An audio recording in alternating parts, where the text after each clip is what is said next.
আজকে মূলা দেখেন, মূলা দিয়ে চিকেন রান্না করতেছি।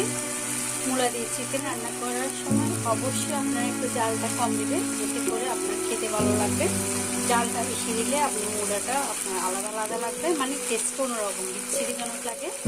তবে মূলার সাথে চিকেন দিয়ে রান্না করলে একটু জালটা কমিয়ে দিবেন। আপনি চাইলে এমনি এক্সট্রা জাল খেতে পারেন।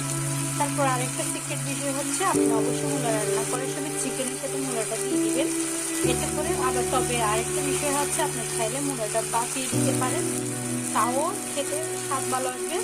তবে মূলাটা চিকেনের সাথে আগে দিয়ে কষিয়ে নিলে আপনার মূলার টেস্ট বাড়িয়ে যাবে দ্বিগুণ। এমনকি আপনার মূলার একটা যে স্মেল আছে, ব্যাড স্মেল, ওটা যাবে না। তারপর হচ্ছে আপনার যখন একদম মানুষের ফ্লেভারটা মূলার মধ্যে ঢুকে যাবে, তখন খেতে অনেক অসাধারণ লাগবে। আজকের সিক্রেটগুলো আপনাদের কেমন লেগেছে চিকেন দিয়ে মূলা রান্না করা? তো সবাই ভালো থাকবেন।